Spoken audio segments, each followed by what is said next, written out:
What's going on, guys? Welcome back to day 3? Day 13 of the VR4 engine rebuild. Day 3. So we got the timing covers back on. We'll torque that later. Ooh, that freaking awesome valve cover job with the brushed letters. Mickey spec, approved. Oh, and Downstar hardware. That looks really nice. Very nice. So what's next? Oil pan? All right, so if you guys are new, there's a little dent on the oil pan. I guess it's pretty common for people to jack up the motor. The timing belt. Yeah. You put a jack stand here or a floor jack. If you don't have something nice, like a nice piece of 2x6, because you have to jack the engine really hard To get it up there. up and then let it sag when you're doing the timing belt in the car. So essentially what happens if you don't do that really 100% properly, you make a dent in the oil pan and there's a pickup inside there, which we're gonna look.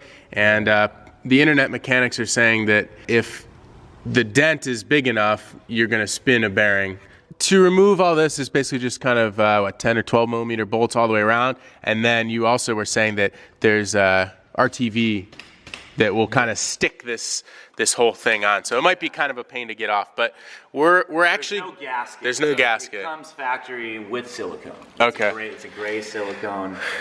And we decided we're not gonna tip the whole motor over. We're just gonna maybe... You know why I don't like to do that? If we had just the blocks sitting here, or maybe we had just the heads, what happens is we flip this whole motor upside down, and now residual oil that's in the block is gonna run up into the top of the valve cover, and then you have like vapor hoses and stuff. Oh, and the it can kick. potentially get into your intake. Okay. Well, sounds good. We'll get you set up on a time lapse. We'll pop this thing off and we'll take a look.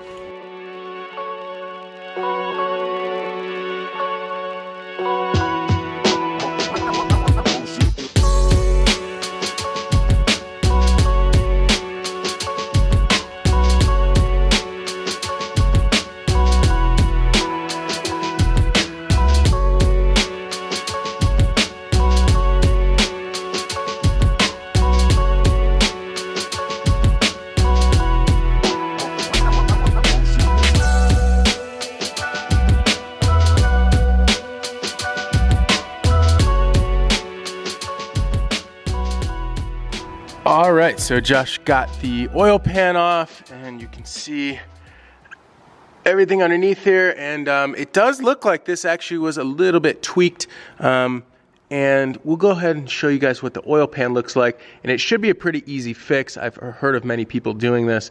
That's what most people said to do online. So we got to remove all of this gasket stuff, and we got to remove all of the gasket remnants that are on the oil pan. And you can even see inside the pan where it's kind of dented up. So we're gonna be pounding that back down flat, cleaning everything up and tossing some new RTV gasket stuff on here, and we'll pop this guy back in. So let's go ahead and get this process started. And this is one of the last things we need to do before we put the motor in.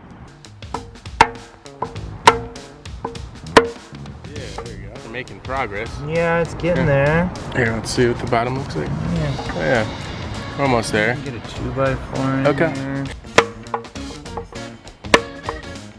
All right, so we got the dent pretty much pounded out completely. Man, what a difference that makes. There's a tiny little dimple, but that's way better than what it was. So that's awesome. So you just did some wire wheeling on the mating surface. Yeah, oh yeah, that looks get pretty rid of good. the silicone in these grooves so that the new silicone creates like that swedge Okay. gasket type. And then we just got to clean out the inside here with brake parts cleaner and the air blow. And oh, we have to remove the gasket stuff from that as well. Yes. All right, cool. Well, we're almost there.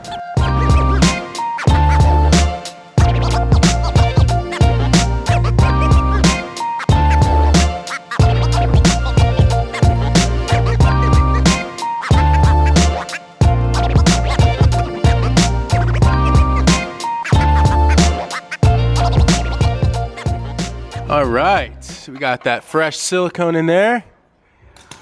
No more dent. We are looking good. Drain tubes. I mean, there's no pressure behind Yeah. it. So they really, I mean, I've seen them leak before, but usually when someone's got like 2 or 3 gaskets on there, Yeah, okay. I think it'll be fine. All right. I gotta say a huge thank you to Harley. Harley hooked us up with this motor mount. Now we were looking for this specific motor mount all in Southern California. Mitsubishi is out of them.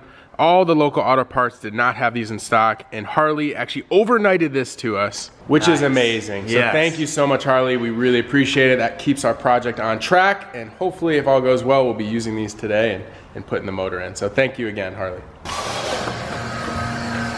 What are you doing, Mick?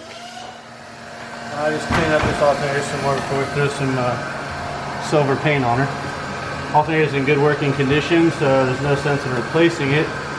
But it looks like it's been soaked in oil for the last 20 years, so we'll go ahead and just get the slippery stuff off of it so it'll coat a paint over here. And we're gonna go with just a silver paint, basically? Yeah, let's make it look new again. So, the next step of the process is to remove this from the engine stand and leave it on the hoist here. Mickey picked up this little leveler guy. I've never used one of those, but that's pretty cool. You can swivel the motor different direction, so it's flat. Kind of like leaning it this way or that way. And the reason we're doing this is because we need access to the rear main seal. There we go. And we're gonna be bolting up the flywheel, the clutch, and then the transmission with the starter, all on here, and then we're gonna be dropping the motor in. So let's get at it.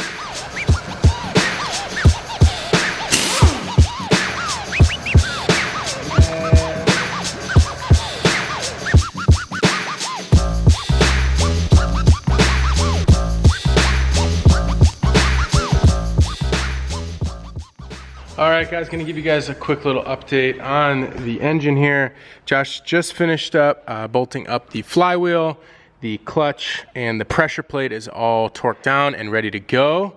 So I think the next step is going to be to stab the transmission. He also just cleaned out the throttle body too, so that's good. So once the transmission is on, we're almost ready to toss the motor back into the car. So I spent a few minutes and I cleaned this whole area up. Doesn't look like too much, but I got rid of a lot of the grease. It's kind of hard to see on camera, but I got rid of a ton of grease and stuff. So the motor is looking a lot better. Now, there's one other thing. There's one other thing that I have to do right now, which is bypass the resistor for the fuel injector. So we are running the Injector Dynamics 1050s, which are high impedance injectors.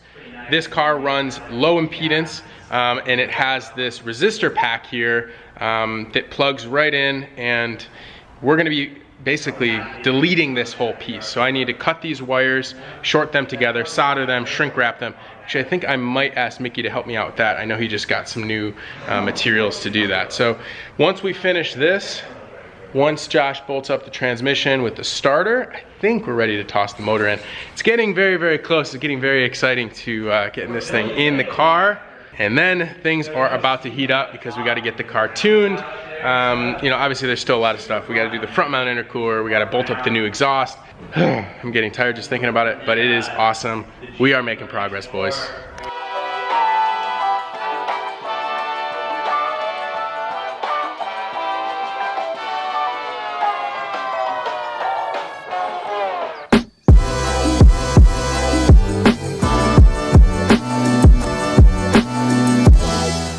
All right, so now is the moment of truth.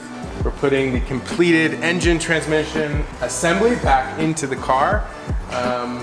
So, cross your fingers, it goes very smoothly, and let's see if we can get this thing in without any major hiccups. That'll be the goal. So, I think it'll go in. Everything's looking good. I think it's gonna go in nice and smooth, and we got some people to help us, which is great. So, you guys ready?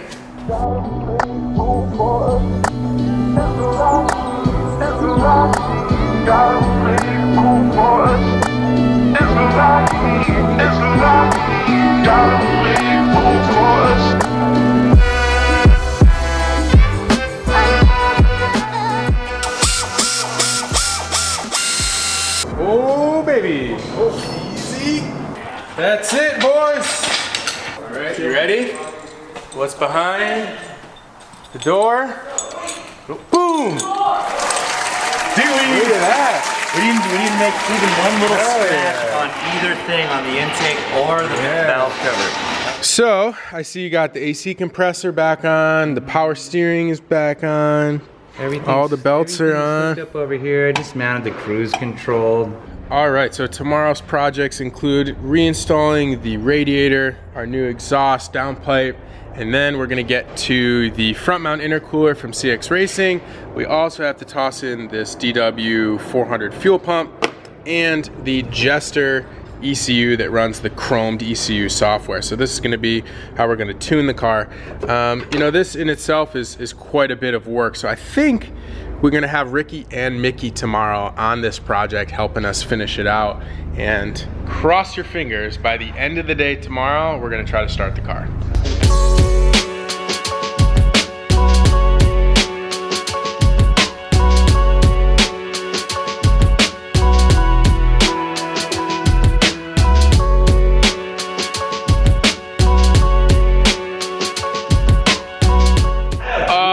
Guys, that is going to wrap up today's video. I hope you guys enjoyed that. That was crazy. And thankfully, we had Josh here to help us out with that. That really was awesome. And he really knows what he's doing, which is great. So we are almost there, guys. We have a bunch of miscellaneous things to reinstall, as I just showed you guys. And tomorrow's the big day. Tomorrow, I'm crossing my fingers, we're gonna be able to turn this thing over for the first time. If you guys like this video, please give it a big thumbs up. Remember to subscribe, and remember that we're giving this car away in less than 3 weeks, 4 weeks. The end of March, guys, we're giving this car away. So if you want to get entered to win, the link is always in the description right at the top. And we'll see you guys in the next video. Peace.